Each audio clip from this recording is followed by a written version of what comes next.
Puji Tuhan ya, hari ini kita mau belajar tentang meneladani keteguhan Kristus Bapak Ibu. Saya percaya sebagai orang Kristen, sebagai anak Tuhan, tentu yang harus kita teladani adalah Tuhan Yesus. Bukan pendeta, bukan ya siapapun, tapi yang harus kita teladani adalah Tuhan Yesus. Karena kalau kita melihat manusia maka kita pasti kecewa. Tapi kalau kita melihat Tuhan kita tidak bakal kecewa. Nah hari ini kita belajar dari Filipi pasal yang pertama. Kita buka ayat 27 dan 30. Tadi yang disampaikan Bapak Gembala. Filipi 1 ayat 27 sampai ayat yang ke-30. Surat ini ditulis oleh Rasul Paulus buat jemaat yang ada di Filipi dan tentunya buat setiap kita hari ini. Ya, Rasul Paulus membangun sebuah jemaat saudara di Filipi dan dia berpesan kepada mereka saudara, karena kita tahu Rasul Paulus dalam pelayanannya beberapa kali dia dipenjara dan dia harus meninggalkan jemaat. Tapi pesannya dia berkata begini, baca bersama. Hanya hendaklah hidupmu berpadanan dengan Injil Kristus. Supaya apabila aku datang, aku melihat. Dan apabila aku tidak datang, aku mendengar. Bahwa kamu teguh berdiri dalam satu roh dan sehati sejiwa. Berjuang untuk iman yang timbul dari berita Injil. Ayat yang berikutnya, dengan tiada digentarkan sedikit pun oleh lawanmu, bagi mereka semuanya itu adalah tanda kebinasaan. Tetapi bagi kamu adalah tanda keselamatan. Dan itu datangnya dari Allah. Yang berikutnya, sebab kepada kamu dikaruniakan bukan saja untuk percaya Kristus, melainkan juga untuk menderita untuk Dia dalam pergumulan yang sama seperti yang dahulu kamu lihat padaku dan yang sekarang kamu dengar tentang aku. Kita tahu saudara, ketika Yesus mati lalu murid-murid itu diurapi untuk memberitakan Injil. Dari situ Injil mulai tersebar, termasuk Rasul Paulus dipilih menjadi pemberita Injil. Ya, dan tidak mudah memang, zaman-zaman awal kekristenan begitu dihambat, begitu dapat tantangan yang berat. Ya sekarang ini kita enak saudara ya, tidak terlalu banyak lah tantangannya ya. Tidak ada yang mau dibunuh karena ke gereja, nggak ada yang mau dianiaya karena Injil. Ya kalau dengar kita nyanyi, wah kita dikejar-kejar, enggak kan? Terlalu enak kan kita ini, amin apa amin. Masalahnya cuma apa? Tantangannya cuma apa? Jatuh tempo, ya enggak? Ya. Tantangannya cuma apa? Difitnah. Tantangannya cuma apa? Ya saya direndahkan. Tantangannya cuma apa? Ya kita hanya berhubungan dengan masalah-masalah yang timbul dari diri hari ini. Tapi pada zaman itu, ya, mereka dikejar, mereka dianiaya orang-orang yang percaya kepada Tuhan Yesus. Itu juga yang menjadi penyebabnya Tuhan Yesus itu dibunuh karena dia dianggap menghujat Allah, saudara. Nah, pada waktu itu Rasul Paulus memberikan sebuah teladan kepada jemaat di Filipi, ya dia dipenjara, saudara. Dan dia juga harus keliling ke beberapa daerah untuk membuka jemaat dan merintis pelayanan yang baru. Dia berpesan, hanya hendaklah hidupmu berpadanan dengan Injil Kristus. Supaya apabila aku datang aku melihat. Dan apabila aku tidak datang aku mendengar tentang imanmu yang begitu luar biasa. Tentunya satu hal yang dirindukan oleh seorang penginjil adalah ketika jemaatnya itu bertumbuh di dalam iman. Amin. Ya. Saya tuh senang kalau dapat kesaksian Bu. Ya kemarin ulang tahun Mesbah Doa yang ke-5 saudara. Puji Tuhan udah 5 tahun ternyata ya. Sejak pandemi. Ada yang maju kesaksian. Saya bersyukur Bu. Saya dulu meninggalkan Tuhan Yesus. Ya, saya pindah ke agama yang lain. Jadi namanya diganti Iskariot. Sekarang banyak Iskariot karena jodoh, ya artis-artis tuh karena mau nikah lagi akhirnya tinggalkan Tuhan Yesus, ya. Jadi namanya jadi Yudas Iskariot, menjual Tuhan. Ya, bukan karena tantangan, tapi karena keinginan daging, ya. Hanya karena nafsu, pengen kawin lagi, belum tentu lagi gak cerai lagi tuh. Ya, nanti tidak lama cerai lagi, masuk lagi Kristen, ya, terima Yesus lagi. Lalu saya kalau ditanya orang, Bu, menurut Ibu tuh gimana? Itu orang-orang yang belum ketemu Tuhan Yesus. Walaupun agamanya Kristen, tapi belum ketemu Tuhan. Ya, orang kalau belum ketemu Tuhan, gampang tinggalkan Tuhan Yesus. Ya, bukan ujian tantangan loh itu, bukan mau dibunuh loh. Cuma karena daging, ya pengen kawin lagi, syaratnya harus tinggalkan Tuhan Yesus. Ya, dan akhirnya tinggalkan. Itu berarti enggak usah heran orang-orang begitu. Lah itu gimana Bu? Kita doakan, enggak usah didoakan juga. Orang namanya belum tercatat juga di buku kehidupan memang. Ya, jadi ya udah biarin dia memilih karena memang belum bertobat. Memang cuma agamanya KTP-nya Kristen. Maka saya enggak heran orang-orang begitu itu. Ya, memang belum tercatat namanya di kitab kehidupan. Nah, jangan sampai saudara juga duduk di sini tapi namanya belum tercatat. Ada nggak orang tinggal di satu negara tapi KTP-nya bukan di situ? Banyak, namanya ilegal. Amin. Banyak warga ilegal sekarang, Kristen ilegal juga banyak. Ya, yang cuma karena masalah tinggalin Yesus. KTP-nya si Kristen, tapi belum warga kerajaan Allah. Ngerti saudara maksud saya? Ya, makanya gampang. Nah, Rasul Paulus bilang, waktu Rasul Paulus ketemu Tuhan Yesus, dia bilang, apa yang bisa pisahkan aku dari Kristus? Tidak ada. Kelaparan, ketelanjangan, aniayakah, penjarakah? No, tidak ada.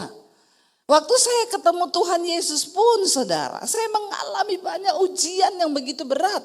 Mau dibunuh, ditantang, diusir dari keluarga, tidak dapat uang, gak dapat warisan, kamu pergi dari rumah. Ya, berat saudara. Tapi apa yang Rasul Paulus bilang, waktu kita ketemu Tuhan Yesus, tidak ada satu pun yang bisa pisahkan kita dari Tuhan. Termasuk aniaya, kelaparan, ketelanjangan, penjara sekalipun, no. Kalau ada orang cuma karena mau nikah, tinggalin Tuhan Yesus, aduh cuma daging aja kau kalah. Ya, berarti masih kedagingannya besar, itu Kristen ilegal namanya. Karena belum terdaftar sebagai warga kerajaan Allah. Ya, siapa Kristen yang benar-benar ketemu Tuhan, yang terdaftar dalam kerajaan surga? Ya waktu dia ketemu Tuhan, hidupnya diubahkan. Ketika hidupnya diubahkan, tidak ada satupun yang bisa pisahkan lagi dia dari Kristus. Sampai mati pun tidak ada. Nah saudara, hari ini kita ini perjuangannya, penderitaannya bukan mau dibunuh lagi toh. Kita ini sekarang jadi Kristen udah enak banget. Enggak ada masalah yang dari luar diri itu enggak ada. Semua ya karena masalah-masalah alay lebay yang timbul dari dalam diri. Kedagingan, yaitu pengen kawin lagi, terus tinggalin Tuhan, terus apa lagi masalah-masalahnya. Masalah uang, masalah jatuh tempo, masalah difitnah, cuma itu masalah-masalah yang aduh nggak ada ujung kukunya saudara. Kalau dibandingkan sama rasul-rasul zaman dulu. Mereka itu mati digoreng, mati dianiaya, mati disalib terbalik. Itu ceritanya orang-orang zaman dulu itu seperti itu. Nah kalau kita sekarang saudara, cuma karena masalah-masalah kehidupan yang sehari-hari lalu kita ini tidak kuat di dalam iman saudara. Hidup ini kan perjuangan. Ya, tidak selamanya kita itu enak, tidak selamanya kita itu ya seneng. Ya saya puji Tuhan ya kemarin baru dioperasi saudara ya. Lalu saya sempat bersaksi sini, saya pulang habis ibadah 2 minggu lalu saya langsung ke rumah sakit itu dioperasi. Dan memang puji Tuhan ya ketika sakit itu ya disitulah kita hanya berharap sama Tuhan. Ya, orang sakit itu ujiannya itu ya kita dengan Tuhan. Benar-benar pribadi kita dengan Tuhan. Karena ya itu harus dari dalam diri kita menguatkan iman kita. Dari luar pun tidak bisa. Walaupun suami, istri, anak itu mencoba menguatkan kita. Ya mereka nggak bisa merasakan apa yang kita rasakan kan.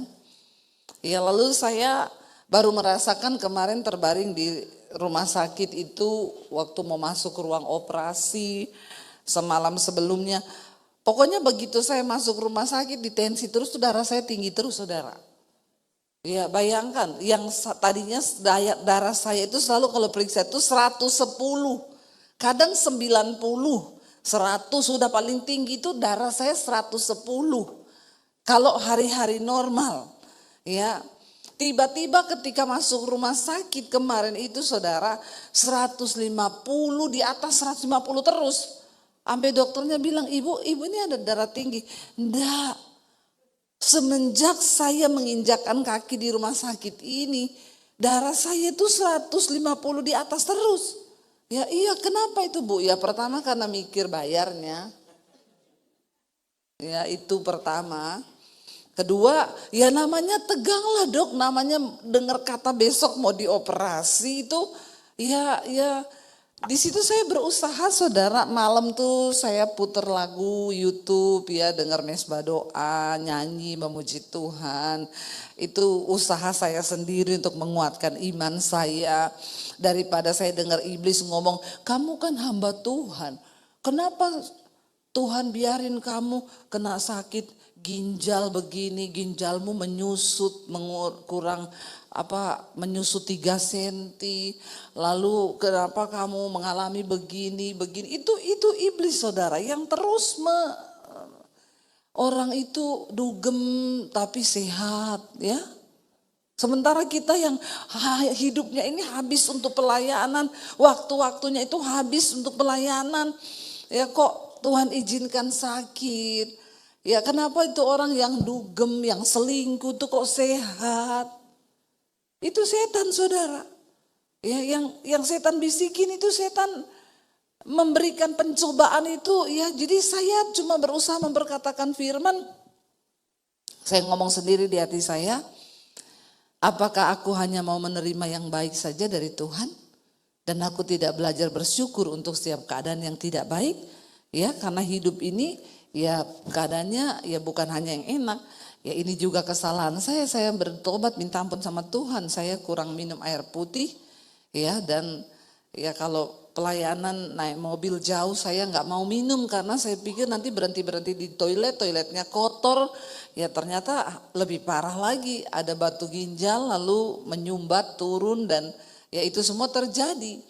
Tapi disitulah kita harus berusaha menguatkan iman sendiri kan saudara, ketika kita sakit. Hidup ini kan bukan hanya sehat terus toh. Bahkan sampai di ujung kematian pun ya ini yang sangat harus dijaga supaya iman kita itu tetap kuat di dalam Tuhan. Bagaimana kita hidup berpadanan dengan Injil itu? Ya saya waktu ketemu satu orang ibu gembala, dia cerita dia divonis dokter kena cancer, tinggal umurnya enggak 1-2 bulan, enggak 6 bulan. Beberapa hari lagi, ya itu dokter di Australia saudara, 6 orang profesor ngomong ibu umurnya tinggal beberapa hari, jadi ya udahlah ibu kita enggak usah kemo, enggak usah apa, ibu sekarang ini berserah saja sama Tuhan. Dan benar akhirnya dia dalam keadaan lemes, sudah memang rasanya mau mati, ngomong ke anaknya, ya pas relakan aja mama pergi karena mama juga sudah tidak kuat. Waktu dalam dia keadaan sekarat, udah melayang, dia bilang itu setan datang banyak banget saudara. Saya ini ketemu orang yang sudah mau mati tapi tidak jadi mati, itu kesaksiannya sama. Ternyata orang itu waktu mau mati, itu setan datang semua. Dari setan model ondel-ondel, setan model apa tuh datang semua saudara. Lo bener. Makanya iman kita tuh harus kuat. Kenapa setan itu datang semua? Saya bilang gini, itu ya Bu, setan itu mau berusaha merebut kita di ujung kematian kita, karena ya dia nggak mau kita nih masuk surga kan. Setan itu tujuannya orang harus masuk neraka, ikut dia saudara. Setan itu tunggu nanti kamu bilang begini di tempat tidurmu, Tuhan, aku nih hamba Tuhan loh, aku nih anak Tuhan loh. Tapi kenapa aku kena cancer begini, lalu sebentar lagi aku mati, di mana kau Tuhan? Nah itu, waktu engkau berkata seperti itu, engkau mulai menyangkal Tuhan tuh. Langsung setan klaim Tuhan, dia udah menyangkal engkau loh. Jadi hari ini jiwanya milikku. Nah, matilah itu, binasa masuk neraka. Makanya waktu masih sehat imannya harus kuat. Karena setan itu datang juga dia tahu. Waktu nggak ada orang yang jaga, tengah-tengah malam tuh katanya dia. Di atas jam 00, nah itu yang jaga lagi tidur itu. Istri atau suami pasti lagi tidur, tidak berdaya. Karena tidak sakit, jadi tidurnya nyenyak. Saya waktu di rumah sakit dijagain suami saudara. Ya, pasiennya belum tidur, yang jaga udah tidur. Saya belum tidur, suami saya udah. Saya lihat dia enak banget ya, tapi saya nggak bisa salahin karena dia tidak sakit. Ya, jadi dia nggak ada beban. Walaupun dia sudah berusaha menguatkan saya nggak usah takut, ini cuma operasi ringan kok, tidur aja. Ya lama-lama kan dia juga capek menguatkan saya. Karena dia nggak sakit, dia tidur nyenyak, ngorok dia saudara. Ya, dalam hati saya ini yang sakit belum tidur, pas yang jaga sudah tidur. Lah saya lihat jam 00, saya nggak bisa tidur. Nah saat-saat itulah biasa kalau orang mau mati, lah setan tuh tahu. Ya, yang jaga udah ditiup setan udah tidur. Nah, yang sakit ini. Makanya kenapa waktu engkau sehat imanmu tuh harus kuat, karena saya sudah dengar kesaksian dari beberapa orang yang hampir mati dan jadi mati. Semua ceritanya sama. Ya, ada kali 5-6 orang. Iya itu Bu, benar, saat saya sekarat itu setan datang semua Bu, modelnya ganti-ganti. Ya. Itu benar saudara, ini orang-orang yang ya tapi puji Tuhan ya Tuhan kasih kesempatan hidup supaya dia cerita apa yang dia alami itu. Nah kalau engkau masih sehat aja nggak cari Tuhan, imanmu lemah, apalagi kalau udah sekarat itu, tubuhnya sekarat, imannya juga sekarat. Ya itu langsung itu. Nah saya berdoa saudara, biarlah hidup kita ini berpadanan dengan Injil Kristus. Ayo dalam segala hal biar firman Tuhan menjadi kekuatan buat kita. Biar firman Tuhan menjadi pegangan buat kita. Rasul Paulus bilang hendaklah hidupmu berpadanan dengan Injil Kristus. Supaya apabila aku datang aku tuh melihat. Enggak ada yang lebih membahagiakan dari seorang penginjil apalagi Tuhan. Tuhan tuh seneng kalau iman kita tuh bertumbuh. Tuhan itu seneng kalau kita ini menjadi dewasa. Tuhan tuh seneng kalau kita kuat di dalam Tuhan. Ada masalah pakai firman saudara. Ya iblis itu bisikin, kamu kan hamba Tuhan. Kenapa sakit? Ya kan kamu sering baca, saya sering bacain orang saudara mujizat. Bu, waktu itu saya ada batu empedu. Sudah mau dioperasi, di scan lagi batunya hilang. Ini jemaat Misbah Doa yang bersaksi. Saya imani khotbah-khotbah ibu, saya doa. Lah kok saya yang khotbah enggak terjadi? Saya juga berharap udah mau dioperasi, di scan lagi. Loh ini batunya kemana? Tapi tidak saudara. Ya, itu kan kalau kita mau kecewa sama Tuhan, kan kita bisa saudara. Orang jemaat saya, jemaat Misbah Doa dikuatkan. Itu yang saya cerita.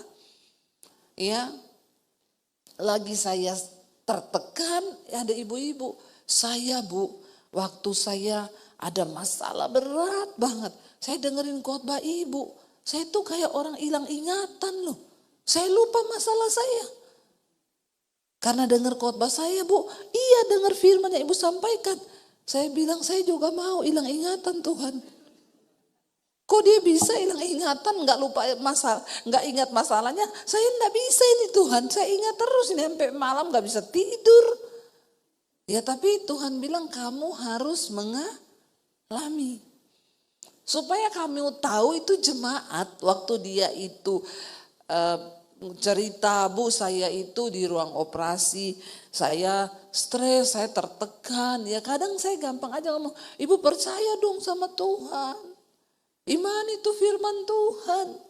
Gampang kita ngomong. Tapi ketika kita mengalami, ya itu kita baru benar-benar merasakan. Saya sekarang gampang merasakan. Memang Bu, ya berat. Ya masuk di alat CT scan itu.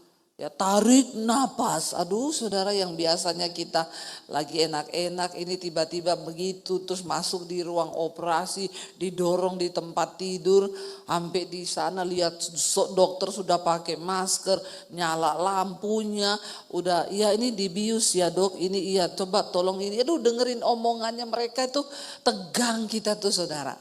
Ya tapi kan harus kita kembali lagi. Tuhan, hidup matiku di tangan Tuhan. Kalau hari ini aku mati, puji Tuhan langsung ke sorga. Namaku tercatat di kitab kehidupan. Tapi kalau belum waktunya mati, enggak mati Tuhan. Itu kan kita sendiri saudara yang harus ngomong, enggak bisa orang lain. Makanya ayo hidup ini berpadanan dengan Injil Kristus. Kata Rasul Paulus, kenapa? Karena kepada kita diberi karunia bukan saja untuk percaya pada Yesus, tapi juga untuk menderita. Amin. Zaman ini jemaat itu menderita karena nama Yesus, karena mau dibunuh nama Yesus. Kalau sekarang kan bukan menderita karena Yesus, saudara. Menderita karena pinjol. Lah salahnya siapa? Ya, terus nuduh Tuhan, salahnya sendiri, utang-utang, beli-beli nggak tahu pengeluaran lebih besar daripada pemasukan, habis itu pinjol, nggak bisa bayar, terus ngomong Tuhan di mana kau? Saya juga kalau jadi malaikat saya tampar loh mulutmu. Ya jengkelin orang Kristen ini kadang-kadang, salahnya dia sendiri. Nggak bisa menata keuangan, nggak bisa menguasai diri, ngikuti keinginan daging, semua dibeli, ikuti kemauan, begitu jatuh dalam masalah keuangan, ya yang disalahin Tuhan. Kalau kita ini mencukupkan diri dengan apa yang ada pada kita, cukup kok. Amin apa amin? Jadi jangan salah-salahin Tuhan karena masalah yang kita hadapi. Masalah kita ini saya mau bilang masalah alay lebay loh. Orang Kristen zaman sekarang itu masalahnya semua masalah alay lebay. Bukan karena nama Yesus. Tapi karena diri kita sendiri yang salah. Karena kecerobohan kita. Udah gitu salahin Tuhan. Ya, mau menikah. Ya, yang cocok dengan daging. Kalau mau nikah sama saya tinggalin Yesus. Maaf ya Tuhan Yesus. Soalnya ini syaratnya dari dia. Kalau saya jadi malaikat saya pites loh. Emang iman itu buat main-main. Ayo saudara. Ya, ayo kita bangun iman kita kepada Kristus. Nah, satu contoh di dalam Alkitab ketika Tuhan Yesus dicobai. Tuhan Yesus pun dicobai. Jadi ingat saudara. Hidup ini memang akan penuh pencobaan. Karena Tuhan Yesus saja dicobai. Apalagi kita. Tapi ingat garis bawahi, jangan mencobai diri sendiri. Kita nggak mencobai diri kita aja, ada pencobaan.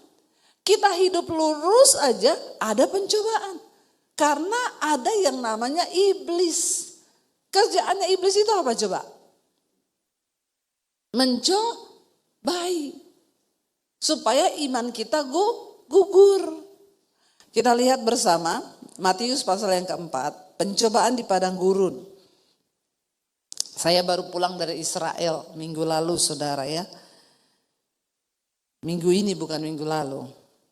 Pencobaan di padang gurun. Maka Yesus dibawa oleh roh ya. Roh di sana huruf besar. Berarti roh Tuhan, roh Allah. Ke padang gurun untuk dicobai iblis ya. Tuhan Yesus di dunia ini 100% manusia. Ya, dia harus menanggalkan kealahannya dan mengambil rupa manusia untuk menggenapi firman-Nya. Dan setelah berpuasa 40 hari dan 40 malam, akhirnya laparlah Yesus karena dia sebagai manusia. Lalu datanglah si pencoba itu. Siapa si pencoba? Iblis. Ingat saudara ya, saudara mau hidup benar, mau tidak benar, iblis tetap mencobai, ya. Dan berkata kepadanya, jika engkau anak Allah, perintahkanlah supaya batu-batu ini menjadi roti. Kenapa? Iblis mencoba Yesus dengan berkata bahwa kamu rubah batu menjadi roti. Karena saat itu dengan jelas dikatakan Yesus puasa 40 hari 4. Lalu laparlah Yesus. Iblis itu paling tahu apa yang kita butuhkan saat ini. Kalau orang berdoa, Tuhan kirim aku jodoh yang terbaik, maka dia akan dikirim banyak calon-calon. Ya, kok tiba-tiba datang? Aku lagi berdoa minta jodoh yang terbaik, ya kok ini datang? Ya, tapi aku berdoanya untuk Petrus, Yohanes, kok yang datang Zulkifli. Nah ini kita harus peka saudara.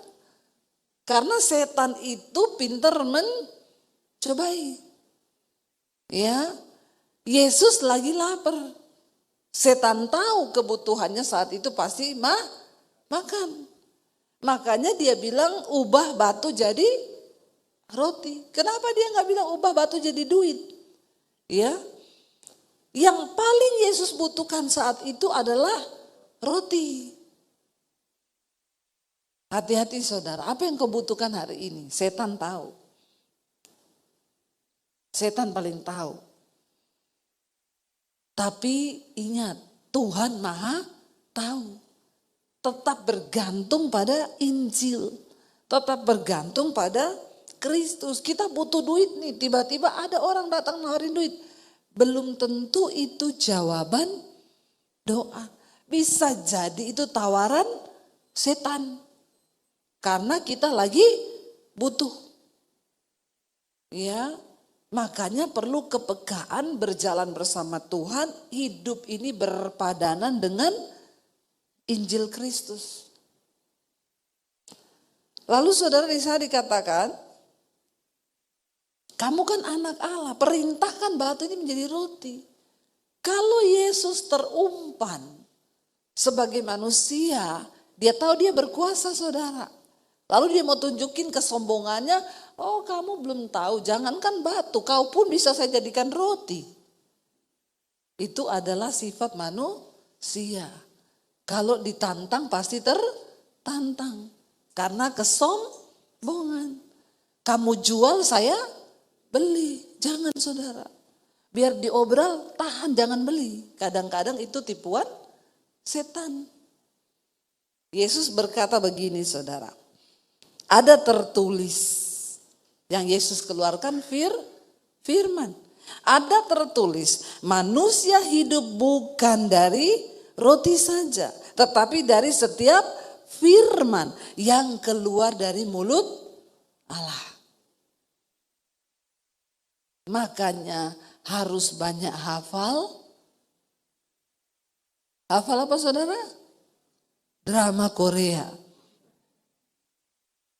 Harus banyak baca firman. Tapi bagaimana mungkin membaca saja aku sulit. Baca Alkitab enggak pernah. Lalu apa yang kita mau pakai lawan setan? Kau enggak bisa lawan setan pakai hafalan-hafalan primbon. Kau enggak bisa lawan setan pakai otakmu manusia karena terbatas.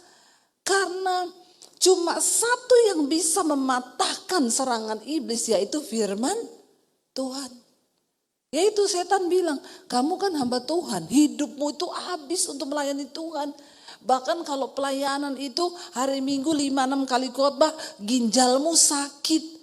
Kenapa Tuhan gak kasih kamu kesehatan? Dia kan bisa hilangkan batu itu, gak usah dioperasi begini-begini. Saya bantah dengan firman iblis, saya menerima bukan hanya yang baik dari Tuhan. Karena saya tahu dalam setiap perkara Tuhan turut bekerja untuk mendatangkan kebaikan di hidup saya. Apakah setan lari? Hari itu iya. Nanti sore dia balik lagi. Balik dengan serangan yang lebih jitu. Ya. Lalu saya juga balas dia serangan yang lebih jitu. Hidupku untuk Kristus, mati pun untuk Kristus. Kalaupun aku mati hari ini, aku tetap bilang Tuhan itu baik. Dia pergi saudara, dia merenung di belakang kamar mayat rumah sakit. Cari ide dia. Makanya kita harus punya firman. Lah kalau kau gak punya firman, kau mau lawan setan pakai apa? Makanya kelepek-kelepek imanmu kalah. Hancurlah iman kita. Cuma masalah kecil sudah marah sama Tuhan. Gak mau ke gereja. Karena manusia tersinggung, gak mau pelayanan, alay lebay kau. Ya, belum hadapi masalah yang besar, cuma tersinggung. Cuma difitnah. Ya, ada orang Kristen, saya gak bakal injak gereja lagi. Kenapa? Ada jemaat bawa anjing ke gereja, Bu. Dari situ dia gak mau ke gereja. Lah kenapa kamu marah sama Tuhan gara-gara ada jemaat bawa anjing ke gereja? Ya udahlah, ya mungkin dia pengen anjingnya juga bertobat. Anjing aja ke gereja, kenapa lu gak ke gereja? Aneh kan orang-orang Kristen ini. Ada lagi, saya udah gak mau ke gereja lagi. Itu pendeta ya, saya senyumi dia gak senyum. Please deh. Ya. Aduh kita ini cuma masalah-masalah kayak gitu, mungkin pendetanya juga besok mau jatuh tempo. Harusnya juga kau datangi, Pak Pendeta saya tadi senyum, Bapak kok gak senyum, kenapa Pak? Mungkin dia curhat, saya juga ada masalah ini. Iya, kenapa besok jatuh tempo? Oh sudah Pak saya bayari, kan gitu tuh. Ini jemaat udah pelit, tersinggungan lagi. Ini kayak gini-gini perlu dibaptis di laut mati kayaknya. Ya, di laut mati gak bisa tenggelam, saudara ngapung terus itu. Ya heran saya itu, cuma masalah-masalah kecil tersinggung apa gak ke gereja. Untuk masuk surga ini saudara, perjuangan kita ini berat, mengalahkan kedagingan kita. Hari ini kita gak dibunuh loh, hari ini kita gak diancam mati loh, kagak. Makanya Rasul Paulus bilang penderitaan ringan yang kita hadapi hari ini tidak akan melampaui kemuliaan besar yang akan kita terima. Amin. Jangan pernah tinggalin Tuhan. Ya, setan tahu yang kau butuhkan hari ini dan dia akan mencobai engkau, tapi Tuhan Yesus berkata, ada tertulis. Makanya harus hafal firman, ada tertulis. Kemudian iblis membawanya ke kota suci dan menempatkan dia di bumbungan bait Allah. Lalu berkata kepadanya, jika engkau anak Allah, jatuhkanlah dirimu ke bawah. Sebab ada tertulis mengenai engkau, ia akan memerintahkan malaikat-malaikatnya dan mereka akan menatang engkau di atas tangannya supaya kakimu jangan terantuk kepada batu. Setan ngomong lagi. Ya dia bawa Yesus ke atas bumbungan bait Allah, tempat yang tinggi. Ya coba lompat. Nanti kan malaikat datang dan menatang engkau dengan tangan mereka. Yesus tidak tergoda dengan kesombongannya saudara. Ya, Yesus tahu ini setan lagi mencobai. Yesus berkata kepadanya apa? Ada pula tertulis, janganlah engkau mencobai Tuhan Allahmu. Makanya kuncinya supaya iman kita kuat berpadanan dengan firman Tuhan adalah baca Alkitab. Supaya kita tahu. Cuma itu aja orang Kristen itu. Kalau gak pernah baca Alkitab, kau tabrak kanan, tabrak kiri, ada masalah. Udah gitu mau konseling sama pendeta. Saya tuh sekarang gak mau hadapi orang konseling. Ibu sudah baca Alkitab belum? Karena kalau ibu cuma konseling terus sama saya, ibu nggak baca Alkitab, percuma.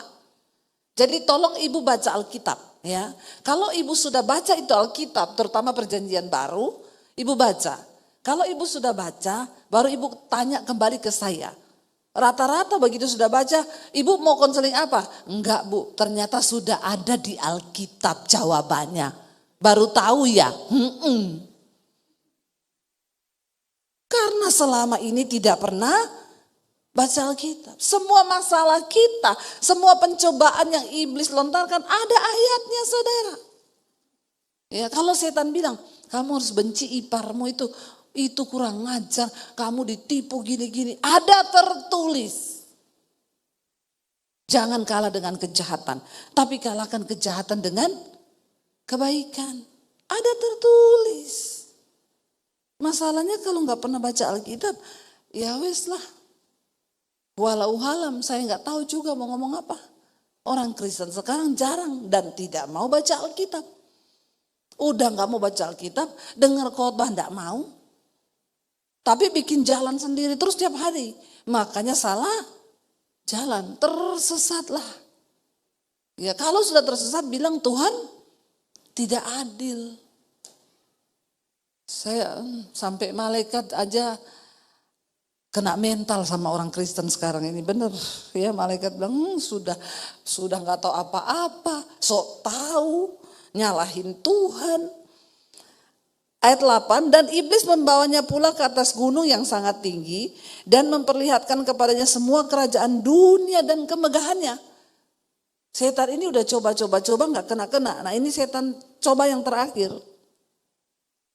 Karena memang semua manusia pengen kemegahan.